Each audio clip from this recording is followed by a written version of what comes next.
Assalamualaikum warahmatullahi wabarakatuh. Ini adalah lanjutan perkuliahan Matematika Terapan program studi D3 Alat Berat. Pada kesempatan kali ini, saya akan melanjutkan pembahasan kita berkaitan dengan trigonometri. Baik, kita mulai saja. Seperti yang sudah saya sampaikan pada pertemuan sebelumnya, bahwa trigonometri itu berhubungan dengan pengukuran panjang dan juga sudut suatu segitiga. Jadi di sini kita punya kata kuncinya adalah pengukuran dari panjang sisi.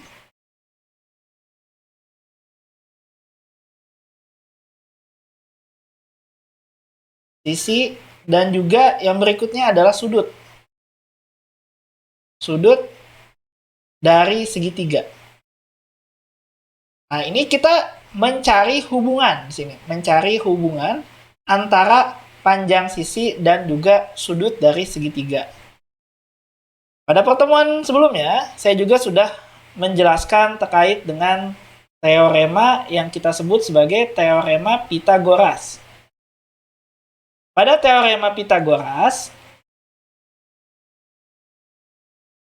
itu kita memiliki hubungan pada suatu segitiga siku-siku.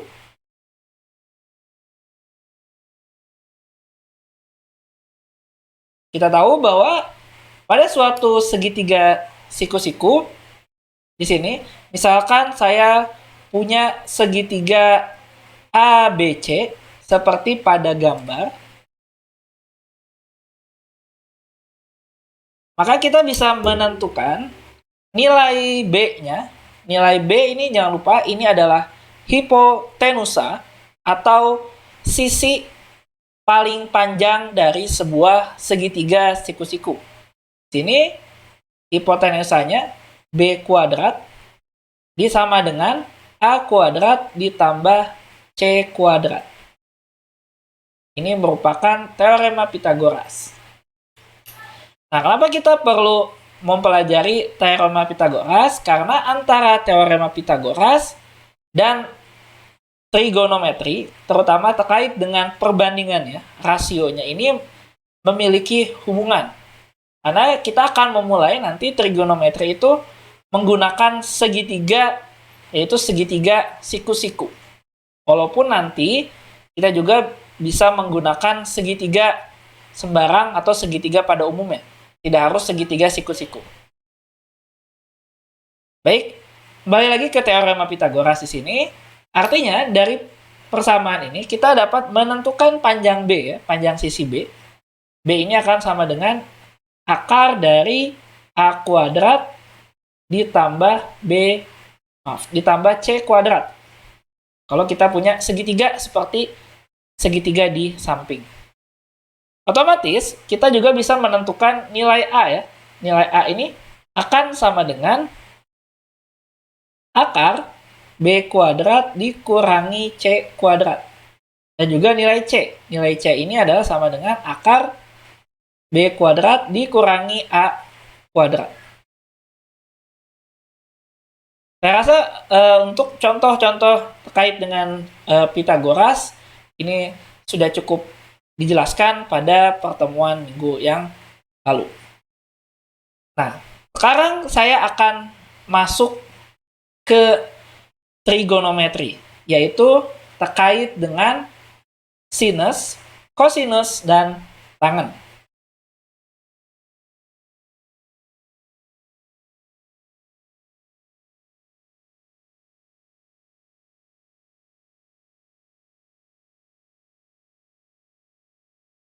Baik, saya akan gambarkan kembali sebuah segitiga ABC. Pada segitiga ABC ini, di sini ya, ini adalah sudut A, sudut B, dan sudut C.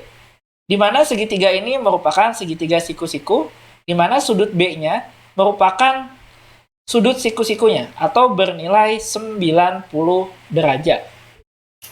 pada gambar ini, di titik A, dia memiliki sudut, yaitu sudut theta.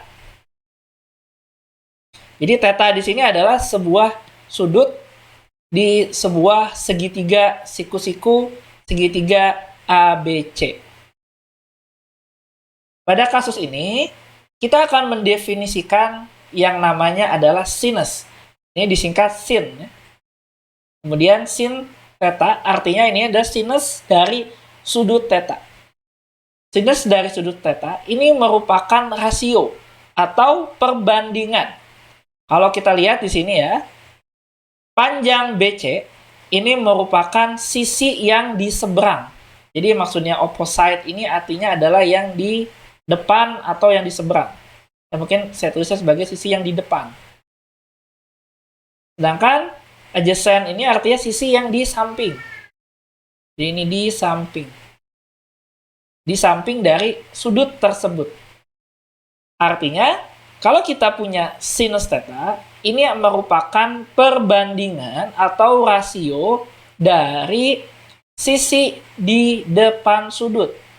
Jadi sisi di depan sudut, yang di depan theta ya, dibagi dengan hipotenusanya.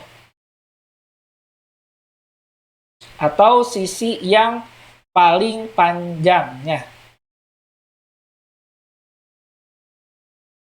Ini adalah definisi dari sinus theta.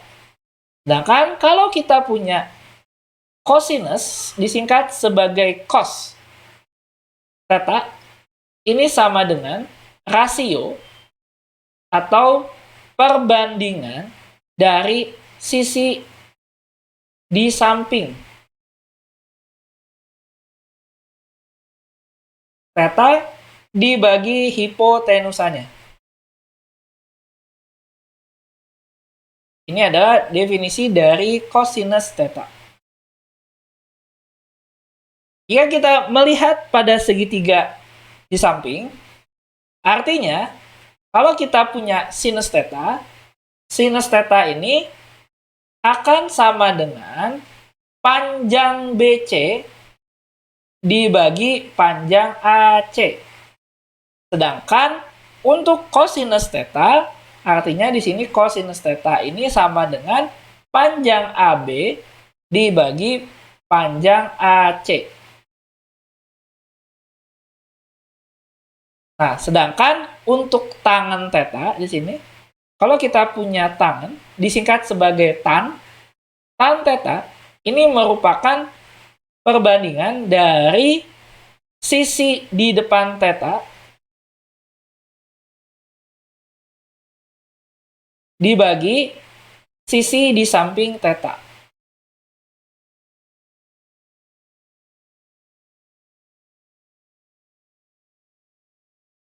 Atau kalau kita merujuk pada gambar segitiga ini, artinya tangen theta ini sama dengan panjang BC dibagi panjang AB. Atau tangen theta ini merupakan rasio dari sinus theta dibagi cosinus theta. Oke, jadi di sini saya akan ingat kembali, kalau kita punya sinus di sini ya, sini theta-nya di sini, artinya sinus theta-nya itu artinya sisi di depan dibagi dengan hipotenusa. Kalau kita punya cosinus theta, sisi di samping dibagi dengan hipotenusa. Kalau kita punya tangan, artinya sisi di depan dibagi sisi di sampingnya. Nah, sekarang bagaimana kalau saya punya sudut di titik C ini adalah misalnya sudutnya adalah sudut beta ya. Ini adalah sudut beta. Maka sinus beta di sini ya, sinus beta itu adalah sisi di depan sudut beta atau panjang AB dibagi dengan hipotenusanya, yaitu AC. Sedangkan untuk kosinusnya, kosinus dari beta itu adalah sisi di sampingnya. Jadi si samping beta kita lihat dari sini ya, beta berarti sampingnya adalah BC. Berarti ini adalah BC dibagi dengan AC. Sedangkan untuk tangan beta ini sama dengan, artinya AB dibagi dengan BC. Seperti itu. Oke, sekarang kita akan coba selesaikan sebuah permasalahan terkait dengan segitiga siku-siku. Jadi saya punya gambar seperti ini. Ini adalah sebuah segitiga siku-siku, segitiga PQR, di mana sisi atau sudut siku-sikunya yang 90 derajat ini berada di titik Q. Kemudian panjang PQ-nya diketahui adalah 5, panjang QR-nya adalah 12, dan panjang PR-nya adalah 13. Dan di titik R ini terdapat sudut theta. Nah, kalau kita ingin menentukan berapa nilai dari sinus theta, maka sinus theta ini sama dengan panjang PQ dibagi dengan panjang PR. Atau ini sama dengan 5/13. Ini kalau dihitung kurang lebih adalah 0,3846. Lalu kosinus theta ini sama dengan panjang QR dibagi dengan panjang PR. Atau 12/13. Ini kalau dihitung kurang lebih adalah 0,9231.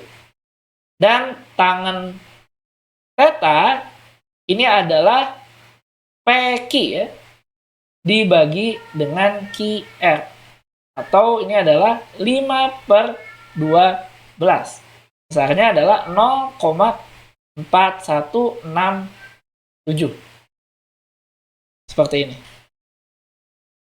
Ini adalah contoh untuk menentukan nilai sinus, kosinus, dan tangen dari sebuah sudut. Nah, sekarang bagaimana kalau kita hanya punya nilai dari dua buah panjang sisinya? Seperti pada gambar ini. Ini adalah contoh segitiga ABC ya. Segitiga ABC ini di mana di sudut C atau di titik C ini ada sudut 90-nya. Kita belum tahu panjang AB ya. Jadi di sini panjang AB-nya ini belum diketahui. Artinya kalau kita mau menentukan misalnya adalah berapa nilai dari sinus B ya, kosinus B, sinus A, tangen A, ini kita harus mencari dulu nilai dari hipotenusanya. Hipotenusanya belum diketahui. Nah, untuk mengetahui ini, kita dapat menggunakan teorema Pythagoras, di mana AB kuadrat ini akan sama dengan AC kuadrat ditambah BC kuadrat. Atau ini sama dengan AB kuadrat AC itu adalah 8 kuadrat ditambah 15 kuadrat. Ini jika dihitung ya, AB ini akan sama dengan akar 8 kuadrat ditambah 15 kuadrat. Ini sama dengan 17. Artinya panjang AB-nya sama dengan 17. Jika kita ingin mengetahui, misalnya nilai dari sinus B ya, ini sin B, artinya ini adalah AC dibagi dengan AB, atau 8/17. Ini kurang lebih 0,4706. Lalu kalau kita mau tahu misalnya kosinus B, kosinus B Nah, ini sama dengan 15 dibagi 17. Ini sama dengan 0,8824. Kalau kita mau menghitung misalnya adalah sinus A. Sinus A artinya di sini 15/17. Ini sama dengan kosinus B ya.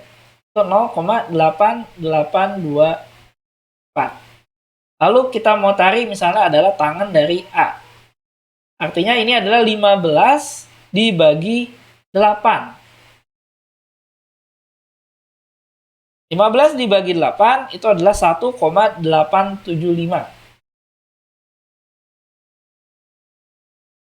Oke, dari sini kita dapat melihat bahwa kalau kita perhatikan ya, nilai sinus dan kosinus itu selalu kurang dari atau sama dengan 1 ya. Dia tidak pernah lebih dari 1. Sedangkan untuk nilai tangan itu memungkinkan bahwa nilai tangan itu bisa saja dia nilainya lebih besar daripada 1. Contohnya seperti pada kasus yang terakhir ini. Kasus ini kita lihat bahwa kalau kita mau cari nilai dari tangan A, artinya adalah 15 dibagi 8. Ini nilainya lebih besar dari 1. Oke, saya akan lanjutkan kembali di sini. Nah, sekarang saya akan melakukan balikannya, bukan kebalikannya. Kita akan mengevaluasi suatu besaran sinus, kosinus, dan tangen ini menggunakan kalkulator. Jadi kalau kita menggunakan kalkulator, ya ini contohnya, ini adalah kalkulator yang saya pakai. Jadi ini ya, nah, ini ada kalkulator yang saya pakai. Pertama, harus pastikan dulu bahwa ketika kita menggunakan kalkulator, kita nyalakan, bahwa mode perhitungannya itu dalam derajat atau dalam radian. Itu yang penting. Biasanya kalau di kalkulator seperti merek Casio ini kalau kelihatan ya di atas ini akan ada tulisan D ya. Artinya dia sudah dalam degree. Degree itu artinya dalam derajat. Sehingga kita bisa menggunakan langsung ya. Jadi kita pastikan dulu kalkulator kita ini modenya dalam derajat atau dalam radian. Oke, ini contoh gambar dari kalkulator ya. Saya akan kopikan.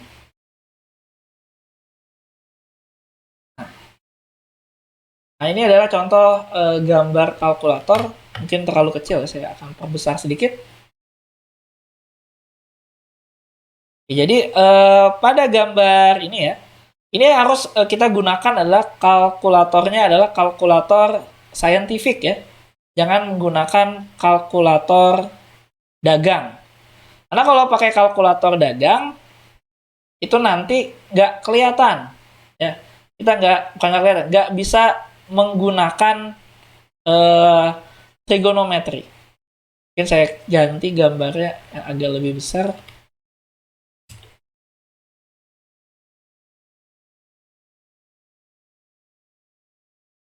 Nah, ini contoh ya, kalkulator. Jadi kalau kita lihat di sini ya, menggunakan kalkulator, nah pastikan dulu ya, yang pertama adalah di bagian atas ya. Nah, biasanya dia tulisannya D. D itu artinya dia sudah dalam derajat.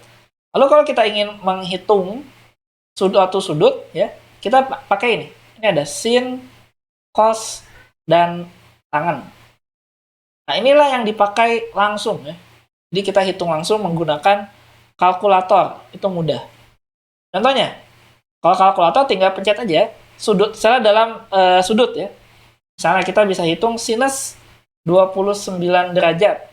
Ini hasilnya adalah 0,4848. Kalau kita bulatkan 4 angka di belakang koma. Lalu misalnya cos 67 derajat, ini dihitung pakai kalkulator adalah 0,3907.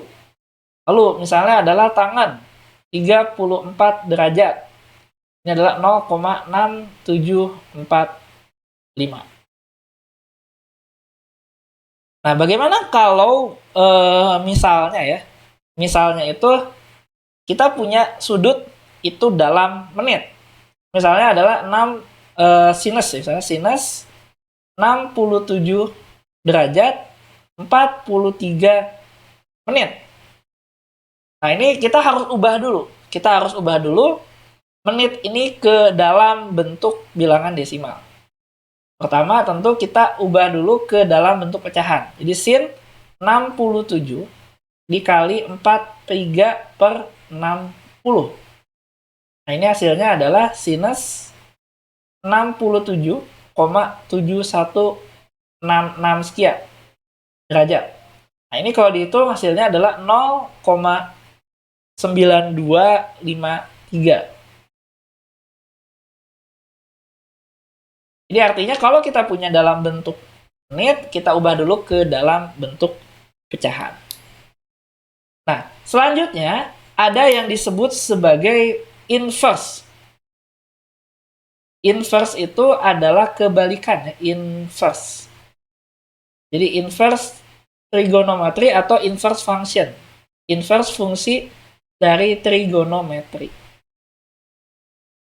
Inverse itu artinya kita tahu nilai dari sinus, kosinus, atau tangen, tapi kita ingin tahu berapa sudutnya. Contoh, misalnya sinus dari suatu sudut ya, sudut theta itu sama dengan 0,5. Maka berapakah tetanya? Artinya kita mencari sudutnya itu berapa. Nah, untuk inverse function, kita biasanya menggunakan simbolnya adalah sin pangkat minus 1 ya. Jadi sinus pangkat min 1 itu bukan artinya 1/sin. Tapi ini adalah fungsi inverse. Ini adalah 0,5 ya. Jadi masukin sin pangkat min 1 0,5. Artinya kita mencari inverse function dari sin tersebut. Ini bisa kita kerjakan menggunakan kalkulator. Jadi kalau kita lihat ya di sini, kalkulator itu kan ada ini ya, sin, cos, dan tangen. Untuk mengaktifkan mode inverse, kita untuk kalkulator Casio ya, kita tekan dulu terlebih dahulu adalah tombol shift. Jadi ini tekan. Ini untuk inverse ya. Tekan. Lalu kita tekan misalnya adalah sin-nya. Jadi shift sin. Ini akan mendapatkan sin min 1. Ini kalau dihitung ya, hasilnya adalah 30 derajat. Kalau kita hitung pakai kalkulator. Artinya di sini adalah bahwa sin 30 derajat ini sama dengan 0,5. Nah, begitu juga misalnya kalau kita pengen tahu misalnya cos pangkat min 1 ya, atau cos inverse ini dari 0,4371. Nah, ini hasilnya adalah 64 ya, 0,08 derajat. Ini adalah untuk fungsi kebalikan atau fungsi inverse. Nah, fungsi inverse atau fungsi kebalikan juga untuk sinus ya. Ini sering juga sin min 1 seperti ini. Ini disebut sebagai arcus sin. Kemudian cos min 1 atau cos inverse ini sebagai arcus cos ya. Terusnya ARC. Dan tangen inverse ini adalah arcus tangen. Jadi ARC tangen. Ini adalah penyebutan lain ya. penyebutan lain untuk inverse, sin inverse, cos inverse, dan tangen inverse. Nah, contoh di sini misalnya ya,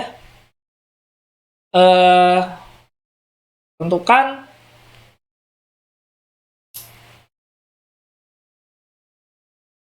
nilai dari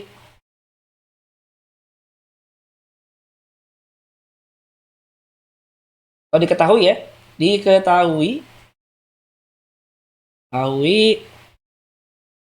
bahwa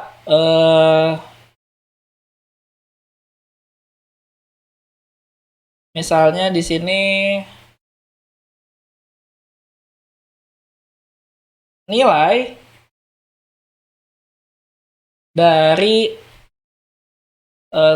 sin ya, sin theta sama dengan misalnya 0,6902512, maka theta ini akan sama dengan sinus inverse dari bilangan ini.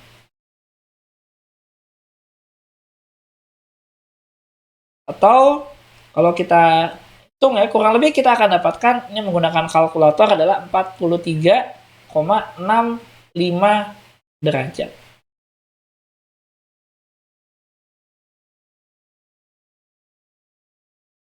Nah, sekarang bagaimana kalau kita punya dalam bentuk radian ya? Misalnya mengubah,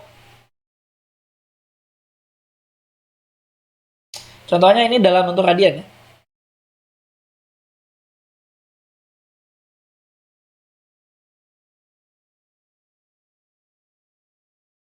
Itu adalah berapakah nilai sin 1,481 radian. Jadi bukan derajat ya.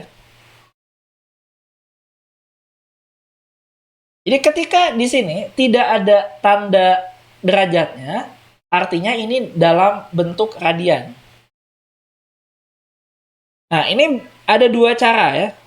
Cara yang pertama adalah kita lakukan konversi. Jadi ini kita konversi dulu. 1,481 ini radian ya. Ini ke derajat.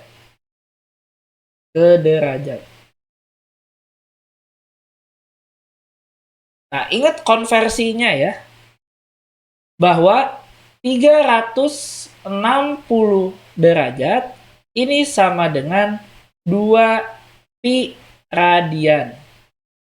Atau 180 derajat ini sama dengan pi radian. Artinya kalau kita ingin punya suatu sudut ya, dikonversi ke radian, artinya ini kita lakukan adalah ini misalnya ya. Jadi 1 radian ini sama dengan adalah 180 derajat dibagi pi. Kalau kita balik, artinya 1 derajat ini sama dengan pi dibagi 180 derajat. Nah, karena kita punyanya adalah radian, berarti kita lakukannya adalah konversi yang ini. 1 radian sama dengan 180 derajat dibagi pi. Nah, ini artinya 1,481 radian itu sama dengan 180 derajat per pi dikali 1,481. Nah, ini ketika kita ubah dalam derajat ya. Ini kita hitung saja menggunakan kalkulator.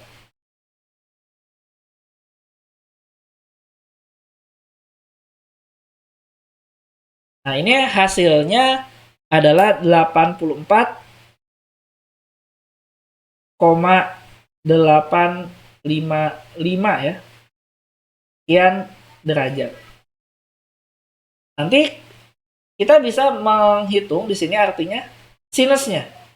Sin dari 84,855 derajat ini berapa? Ini kalau kita hitung ya, hasilnya ini adalah kurang lebih 0,996 ya. 996 dari 84,855 derajat. Ini adalah cara yang pertama. Nah, cara yang kedua adalah kita mengganti ya. Di sini kita mengganti kalkulator kita ya. Misalnya ini adalah kalkulator saya. Memang harus masing-masing kalkulator bisa dibilang dia caranya berbeda-beda. Jadi misalnya kalkulator saya seperti ini. Ini karena ini Casio ya, kalkulator Casio dan dia natural display. Biasanya ada menu mode di sini. Ada menu mode. Kelihatan ya? Nah, ini mode. Nah, di sini di mode ini bisa kita pilih. Ini ada pilihannya, maaf, shift mode ya. Nah, shift mode. Ini ada pilihannya ya. Ada DEG, ada RAD ya. Kalau DEG itu 3, RAD itu 4. Nah, ini di sini saya pilih 4. Nah, otomatis dia akan berubah ya. Di sini dia berubah, mungkin nggak terlalu kelihatan. Lalu saya tinggal masukkan saja sinus tadi 1,481 ke kalkulator. Hasilnya sama, 0,9960. Ini kalau dibulatkan. Jadi ketika kalian punya kalkulator, itu pastikan dulu bahwa kalian punyanya itu dalam derajat atau dalam radian. Cara paling simpelnya, kalian coba melakukan sinus 90. Kalau hasilnya itu tidak sama dengan 1 ya, artinya kalian mode kalkulator ini dalam radian, bukan dalam derajat. Nah, tinggal diganti aja. Kalau saya pakai shift mode ya, shift mode seperti ini. Kalau saya pilih bagian derajat, artinya saya pilih di sini adalah DEG 3 ya. Jadi dia akan otomatis terganti ke dalam derajat. Kurang lebih seperti itu. Baik, akan saya lanjutkan kembali. Nah, sekarang bagaimana kalau ini dalam bentuk pi ya? Bisa saja radian itu dinyatakan dalam bentuk pi. Contohnya, kita mau menghitung cos 3 pi per 5. Karena ini tidak ada derajatnya ya, maka ini otomatis dia dalam bentuk radian. Nah, kita kalau pakai kalkulator, sekali lagi ya, kita tidak perlu mengkonversi. Tidak perlu mengkonversi. Tinggal pakai saja, tinggal tulis saja, berarti cos 3 pi gitu ya. Pi-nya pakai pi yang ada di kalkulator dibagi 5. Nah, ini hasilnya adalah kurang lebih adalah minus ya. Minus 0,390. Ya, minus 0,30090. Nah, di sini ada tandanya negatif ya. Jadi, baik sinus ataupun kosinus itu bisa saja bertanda positif ataupun bertanda negatif. Itu bergantung kepada dia berada di kuadran keberapa. Oke, saya akan menjelaskan sedikit terkait dengan kuadran. Ini pada koordinatnya adalah koordinat kartesian. Jadi yang ke atas itu adalah Y positif, yang ke kanan adalah X positif. Ini adalah kuadran pertama, kuadran kedua, kuadran ketiga, dan ini adalah kuadran keempat. Jadi ketika kita punya sudut ya di sini, contoh, ini kita punya titik di sini, lalu terhadap titik pusat, nah ini misalnya ini adalah suatu posisi ya, misalnya seperti ini. Ketika si dia berada di kuadran pertama. Misalnya ini adalah theta 1 berada di kuadran pertama. Kuadran pertama itu artinya kalau kita lihat di sini ya, kuadran 1 itu adalah dia antara 0 kurang dari sama dengan theta kurang dari sama dengan 90. 90 derajat itu sama dengan pi per 2 ya. Jadi kalau kita balik lagi ke sini ya, bahwa 180 itu sama dengan pi. Maka 90 derajat di sini ya, 180 sama dengan pi. Artinya kalau kita punya 90 derajat itu sama dengan pi per 2 radian. Jadi ini kita nyatakan dalam radian. Ini adalah kuadran pertama. Nah, pada kuadran pertama ya, nilai sinus dan cos ini nilainya selalu positif. Baik sinus maupun kosinusnya. Sekarang kita lihat pada kuadran yang kedua. Nah, kuadran kedua artinya di posisinya dia sudah berubah. Nah, ini misalnya posisi yang kedua. Nah, sudutnya yang mana? Sudutnya ini. Nah, ini yang lebih besar ya, sudutnya. Dia akan membentuk sudut tumpul. Ini ada theta 2 misalnya. Ini lebih besar. Jadi dia sudutnya itu antara pi per 2. Oke, mungkin ini tidak sama dengan ya. Antara pi per 2 ini kurang dari theta kurang dari pi. Jadi 180 itu artinya di sini ya, ini membentuk suatu garis lurus. Oke. Nah, pada kuadran kedua, kebetulan di sini ya, ini cos ini, nilai cos ini ya, 3 pi per 5. 3 pi per 5 itu dia berada di kuadran kedua. Jadi ini nilainya negatif. Jadi nilai sin ini akan positif, tetap positif. Sedangkan nilai cosnya ini adalah negatif. Ini kalau kita punya pada kuadran kedua. Jadi nilai sin-nya itu dia akan positif, sedangkan nilai cos-nya itu menjadi negatif. Jadi kalau kita punya cos 3 per 5 ya, 3 per 5 pi, nah itu hasilnya adalah positif. Nah, lanjut pada kuadran ketiga di sini, nilai kuadran ketiga. Ini kalau si benda ini dia posisinya misalnya di sini. Nah, sudutnya mana? Sudutnya ini. Lebih besar lagi. Jadi ini yang anggapnya theta 3 ya. Jadi yang lebih besar dari sini ke sini. Nah, pada kuadran ketiga ini artinya dia berada di antara pi kurang dari theta kurang dari, nah ini adalah 270 itu sama dengan 3 per 2 ya. Ini adalah 3 per 2 pi. Jadi 3 per 2 pi itu adalah sudut 270. Sorry, maaf. Kok 3 per 2?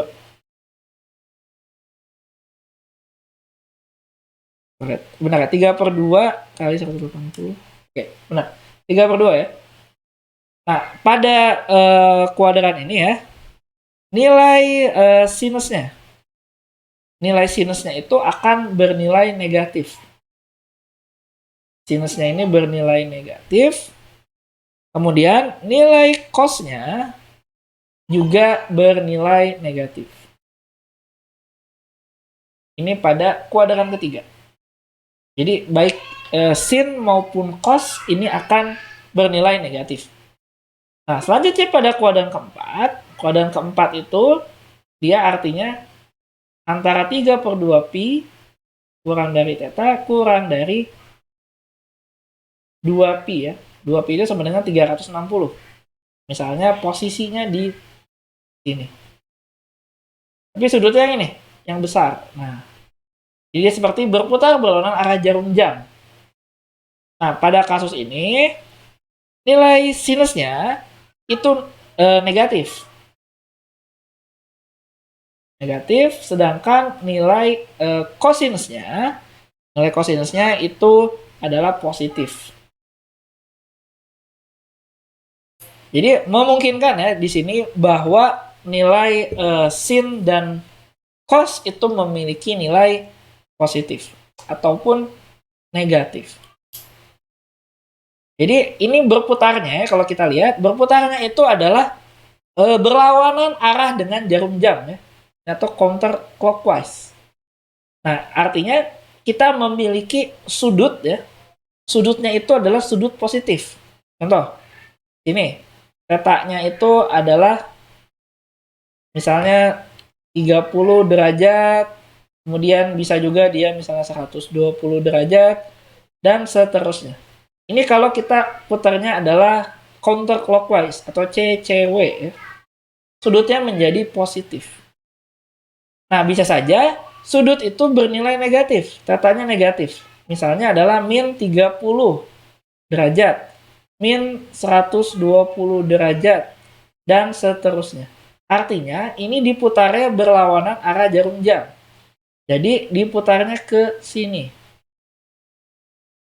Jadi, misalnya ya, minus 30, kalau saya gambarkan di sebelah kanan ya, ini adalah Y, ini adalah X. Nah, ini adalah kalau kita punya sudut di sini, ini adalah theta. Anggap saja ini tetanya 30 ya. Maka theta di sini, ini bisa bernilai negatif atau bernilai positif. Jadi kalau dia bernilai negatif, nah ini seperti ini. Kalau dia bernilai positif, anggap aja ya, ini misalnya tetanya sama dengan minus 30 derajat. Dia negatif. Atau ini akan sama saja, tetanya itu adalah 360 dikurangi 30. Jadi atau sama dengan ini sudutnya adalah 330 derajat. Ini positif. Karena ini sama saja seperti kita punya sudut yang ini ya. Tapi diputarnya seperti ini. Kalau diputarnya berlawanan searah jarum jam, ini kita mendapatkan nilai positif. Ini theta yang positif, negatif ya. Kalau yang positif dia berlawanan arah dengan jarum jam. Jadi artinya kalau kita punya minus 30, ini sama saja seperti sudut 330 derajat. Dan dia berlaku aturan pada kuadran yang keempat. Sama saja.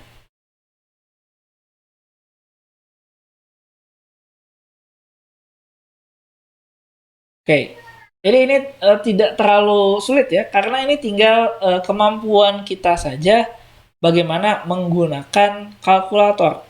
Yang penting kita tahu sudut kita ini dalam derajat atau dalam radian.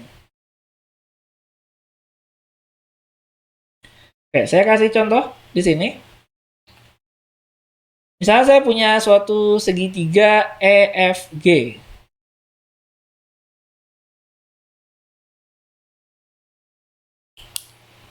Nah, pertanyaannya adalah berapakah sudut G?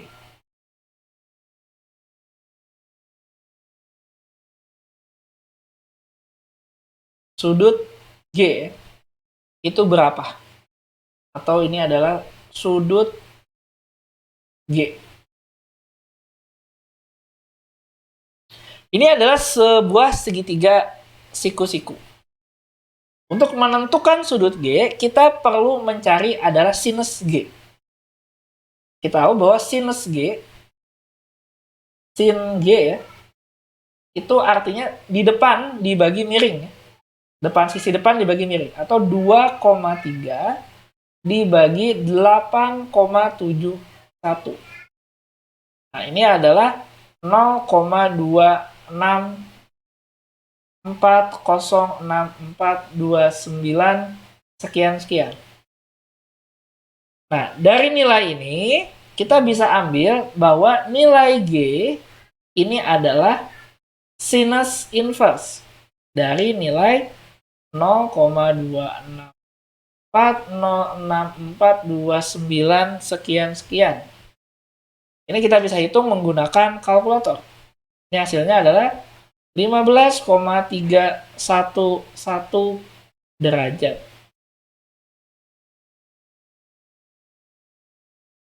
Jadi itu kurang lebih seperti itu ya. Kita bisa menghitung sudut suatu segitiga dan jika sisi-sisi dari segitiga itu diketahui.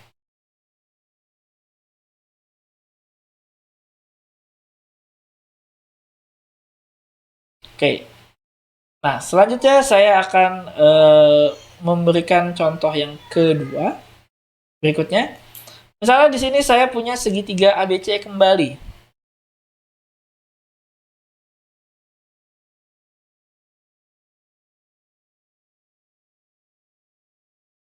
Ini adalah segitiga ABC di mana kita punya sudut B ya. Sudut B-nya itu adalah 42 derajat. Kemudian panjang BC-nya diketahui 6,2 mm. Dan pada sudut C ini merupakan sudut siku-sikunya. Oke, di sini apa yang harus kita cari ya? Nah, yang kita harus cari adalah kita pengen tahu berapakah panjang AB atau panjang hipotenusanya.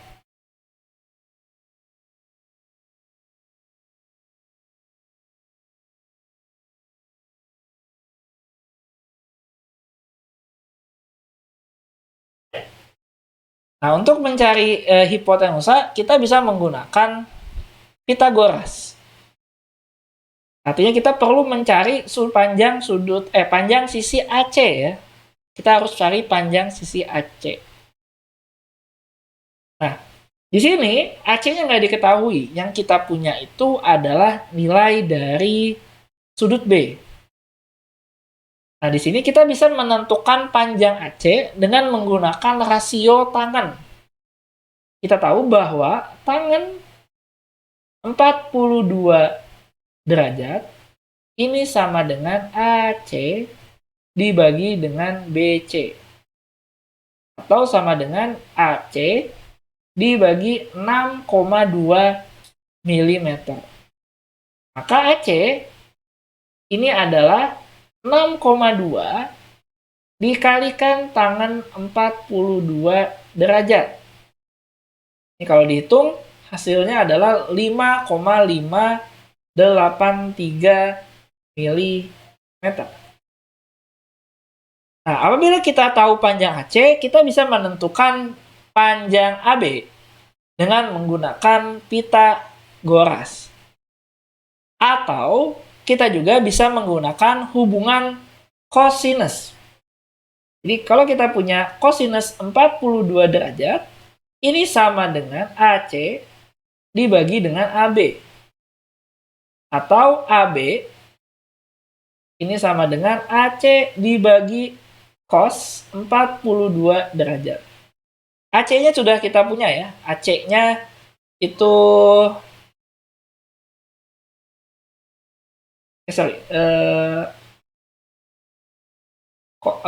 bukan cos ya, sin, maaf. Sinus. Benar ya, cos ya. Ini cos. Tapi cosnya bukan AC, maaf. Ini cosnya itu BC ya. Ini BC. BC. Maka ini juga BC. Nah, BC itu 6,2 ya. Jadi kita gunakan yang sudah diketahui ya, 6,2. Kalau kita pakai AC, itu ada kemungkinan nilainya agak berbeda sedikit karena ada pembulatan jika kita mencari nilai AC. Ini 6,2 dibagi cos 42 derajat. Hasilnya adalah 8,343 mm. Oke, ini adalah Contoh yang kedua. Kita hanya mengetahui satu sudut dan satu buah panjang sisi.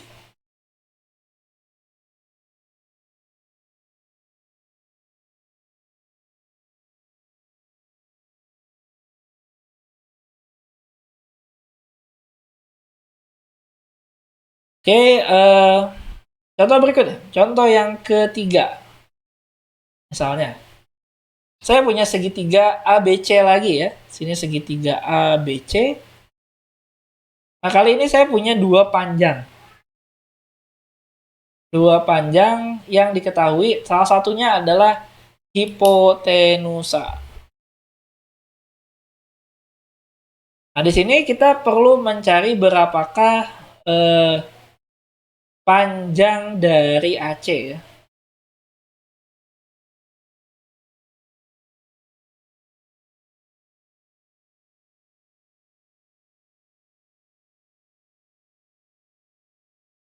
Ada cara yang pertama ya. Cara yang pertama itu adalah dengan menggunakan teorema Pitagoras ya. Satu. Kita akan coba bandingkan. Seharusnya hasilnya itu akan sama ya. Jadi di sini jelas ya bahwa AC kuadrat ini akan sama dengan BC kuadrat ditambah, maaf, dikurang ya. Dikurang AB kuadrat. Atau AC ini sama dengan 37 derajat, maaf, 37 kuadrat dikurangi 35 kuadrat, lalu kita akarkan di sini. Ini kalau dihitung, hasilnya adalah 12 ya. 12 mm. Ini kalau kita gunakan teorema Pitagoras. Yang kedua, kita juga bisa menggunakan trigonometri.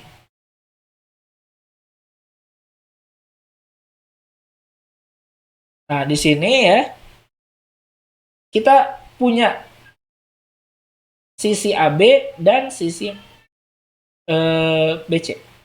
Kita bisa menggunakan sinus C.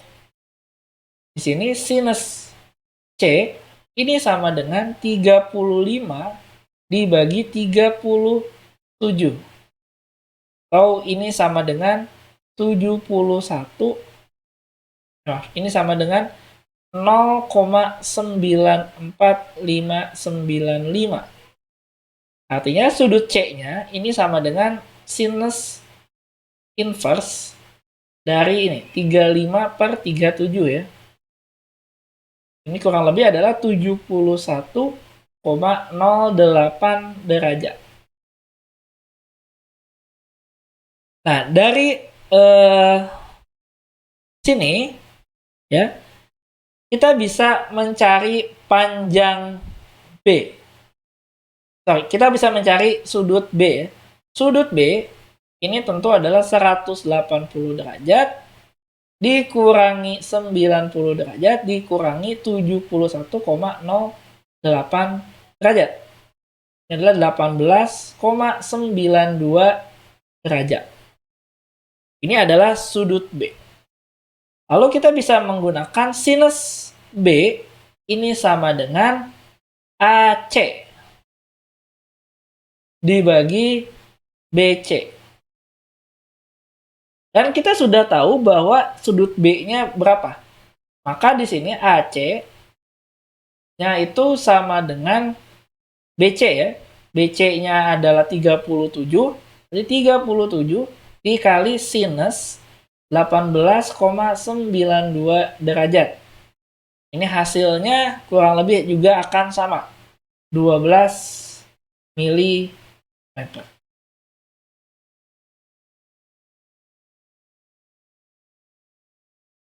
Oke, itu adalah contoh yang ketiga di sini. Nah, selanjutnya saya akan menjelaskan tentang sudut yang disebut sebagai sudut elevasi dan sudut depresi.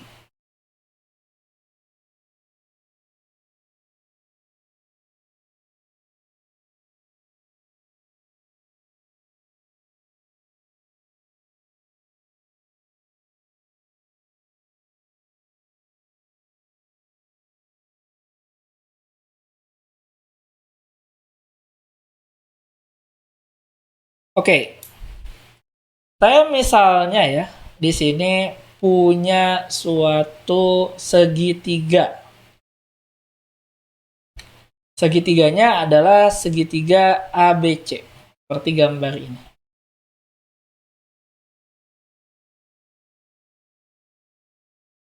Jadi ini berasal ya, misalnya kita punya suatu tiang gitu ya, tiang dengan panjang AB. Lalu kita berada di titik C, ya, di mana titik C ini panjangnya adalah BC, jaraknya adalah BC dari suatu tiang ini. Lalu kalau kita tarik garis lurus dari posisi kita berada terhadap titik A, kita akan membentuk suatu sudut, di mana ini adalah sudut theta. Maka inilah yang disebut sebagai sudut elevasi.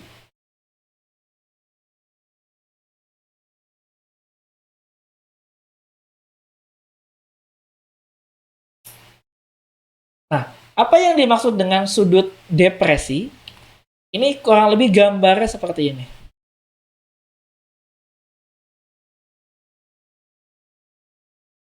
Ini adalah segitiga PQR ya. Jadi misalnya di sini ini adalah sebuah ketinggian ya, posisi. Di sini sebuah posisi. Lalu kita punya titik R di sini. Nah, titik R ini ya. Ini kalau kita tarik garis lurus terhadap titik P. Nah, ini dan titik P ini kita kasih perpanjangan, maka dia akan membentuk sudut P ya. Sudut P ini. Nah, sudut P ini disebut sebagai ini ya. Ini adalah sudut depresi.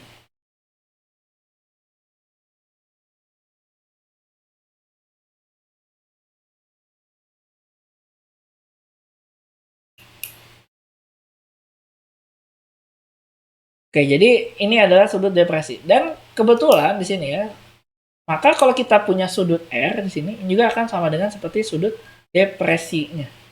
Karena ini adalah sudut yang alternatif ya.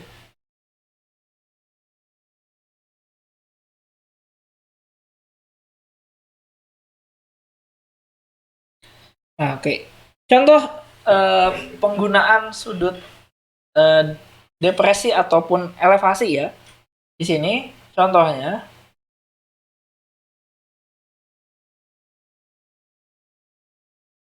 ini seorang surveyor ya.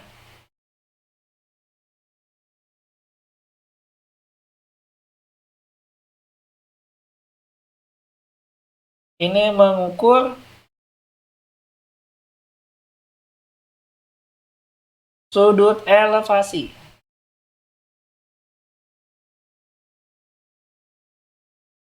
dari suatu gedung ya.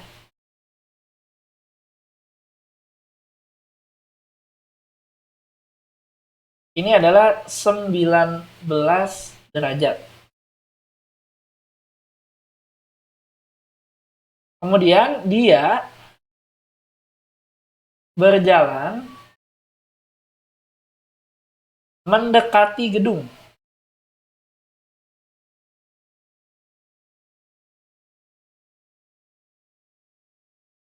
Berjalan mendekati gedung.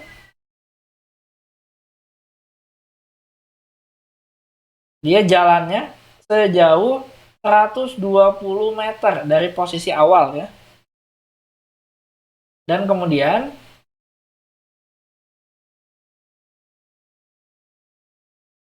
dia membentuk sudut elevasi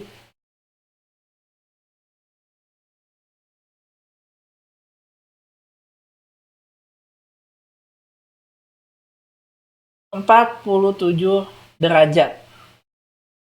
Nah, pertanyaannya adalah berapakah ketinggian gedung?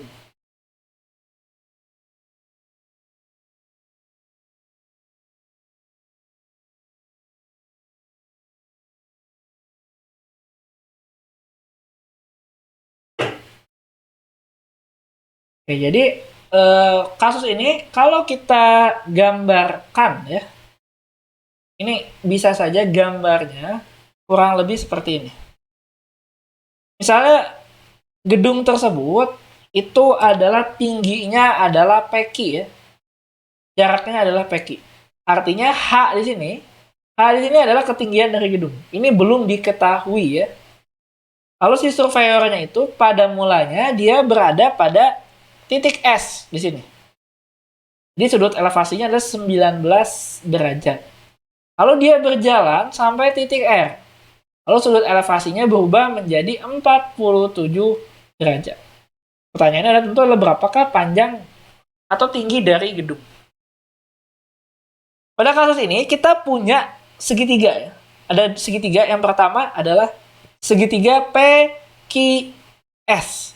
Segitiga PQS ini adalah segitiga siku-siku, di mana sisi siku-sikunya atau sisi 90 derajatnya itu berada pada titik Q. Jadi kita tinjau dulu sini, tinjau segitiga PQS.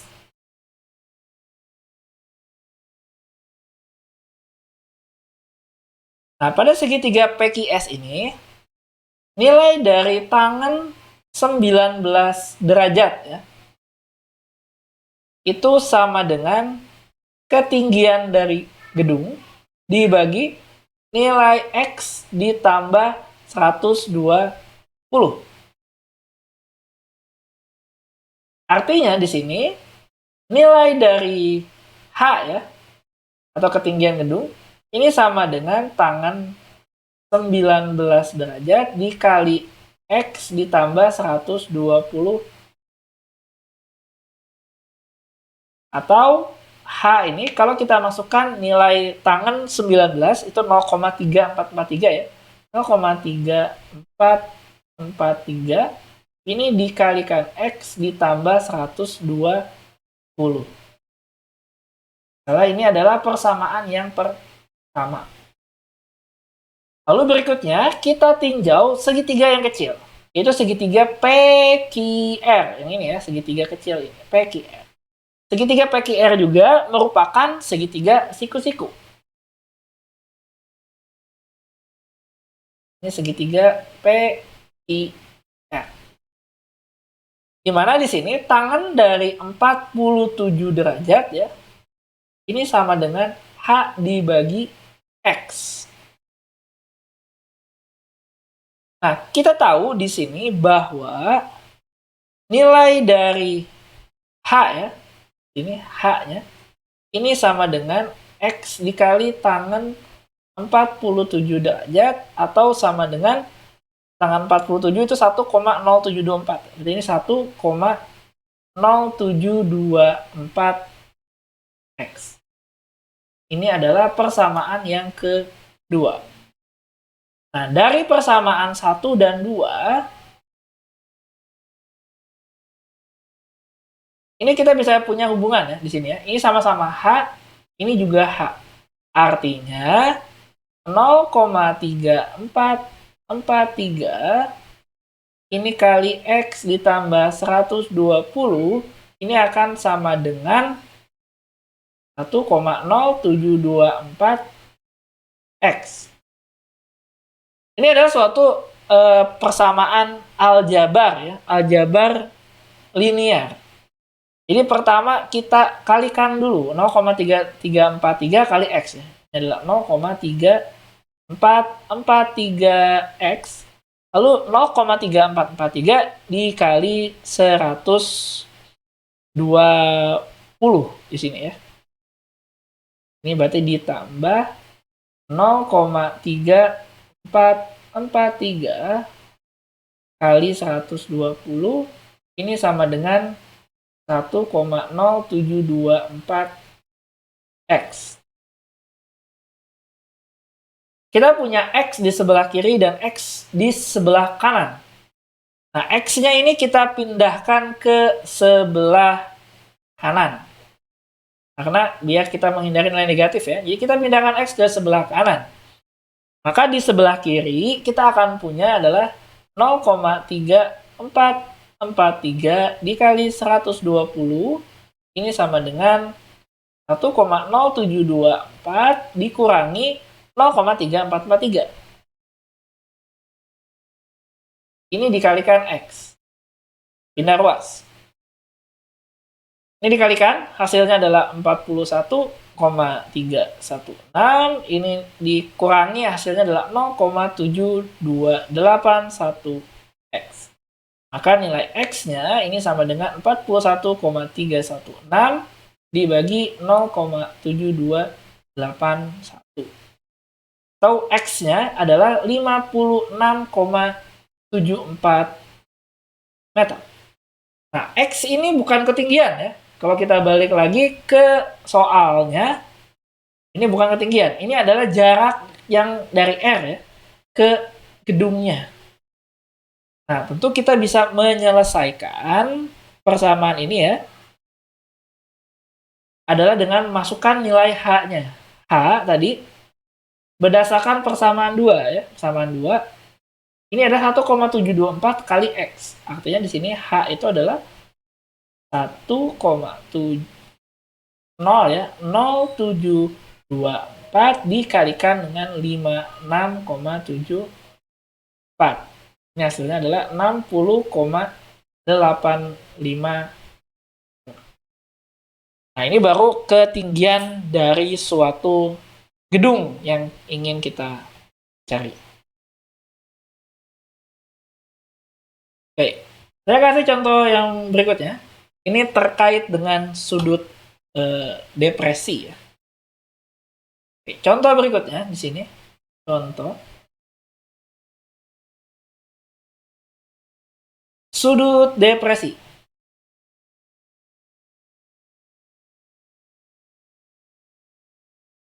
Dari kapal ya. Kapal yang dilihat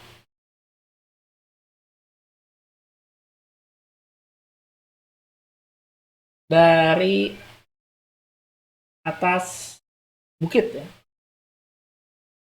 Ini kapalnya kapal laut ya, bukan kapal terbang. Dari atas bukit itu sudutnya, oke, bukit yang tingginya ya, bukit yang tingginya 75 meter adalah 30 derajat. Jadi 30 derajat di sini ini merupakan sudut depresi. Nah, pertanyaannya adalah tentukan jarak dari dasar bukit ya. Dasar bukit ke kapal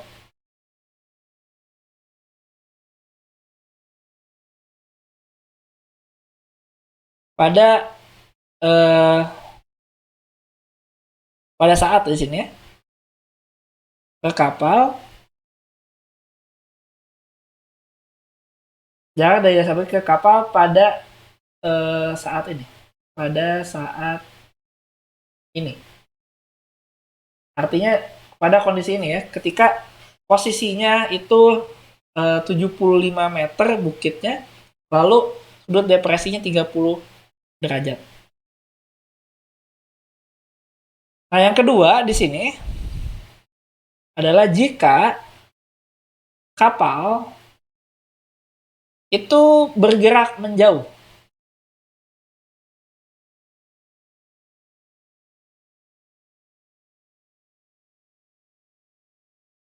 Ini dengan kelajuan konstan.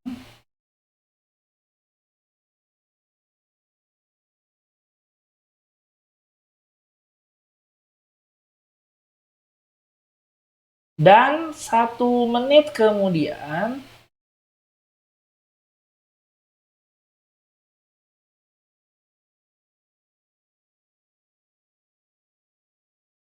sudut depresinya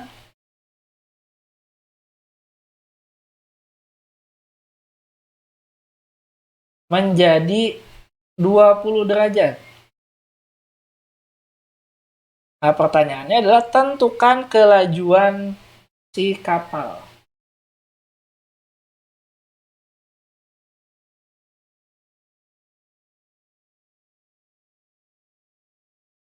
Ini dalam kilometer per jam. Jadi kita tentukan dulu yang pertama ya. Yang pertama itu adalah tentukan jarak dari dasar bukit ke kapal pada saat ini.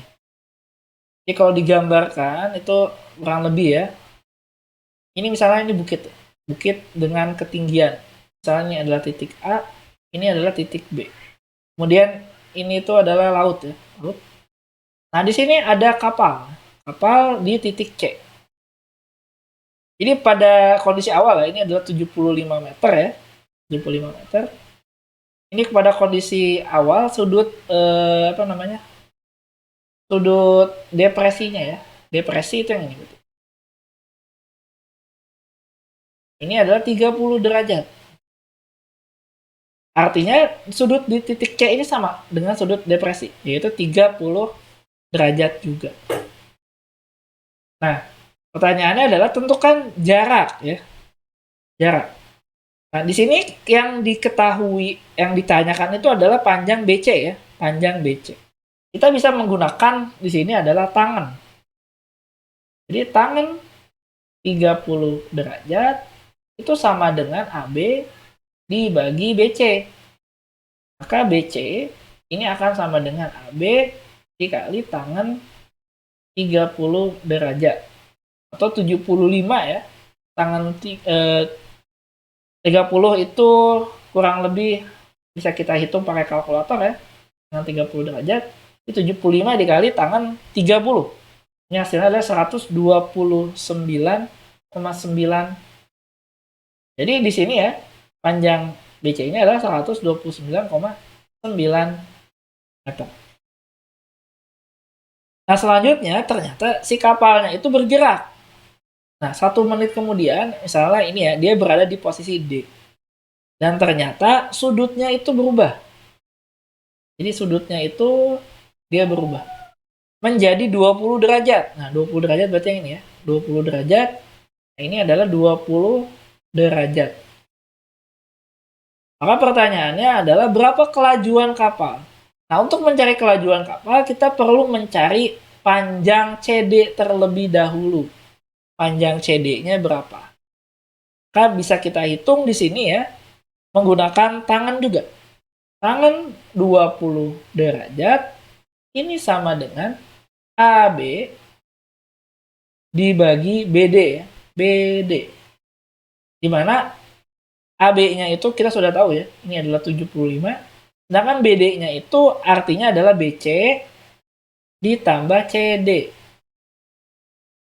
Ini BC-nya sudah kita tahu ya, berarti 75 dibagi 129,9 ditambah CD. Ini sama dengan tangan 20 derajat. Nah, di sini kita bisa hitung ya, nilai CD-nya. Itu karena tangan 20 bisa kita hitung menggunakan kalkulator. Di sini nilai CD-nya kalau dihitung adalah nanti kita dapatkan adalah 200 nilai CD-nya ya. Berarti ini sama dengan 129,9 ditambah CD ini sama dengan 75 dibagi tangan 20 derajat. Ini kurang lebih adalah 206,06 meter. Maka di sini panjang CD-nya ini adalah 206,06 ini dikurangi 129,9 atau 76,16 meter. Ini panjang CD. Maka kelajuannya di sini ya, kelajuan kapal itu dapat ditentukan. Ini adalah jarak dibagi dengan waktu. Di mana jaraknya adalah 76,16 dibagi waktunya adalah 60 detik ya, 60 detik. Nah, ini kita ubah ke dalam kilometer per jam. Berarti ya, meter itu untuk diubah ke kilometer itu dibagi 1000 ya. Berarti ini dibagi 1000. Lalu siapa dulu ya meternya. Lalu second itu dibagi 3600 ya. Jadi ini dikali 3600 nanti sudah dalam kilometer per jam. Maka kita dapatkan di sini kelajuan kapal ini sama dengan kurang lebih adalah 4,57 km per jam. Oke, kurang lebih seperti itu. Oke, baik. Kurang lebih itu yang bisa saya sampaikan pada pertemuan kita kali ini. Terima kasih sudah menyimak. Semoga bermanfaat. Saya tutup saja. Terima kasih. Wassalamualaikum warahmatullahi wabarakatuh.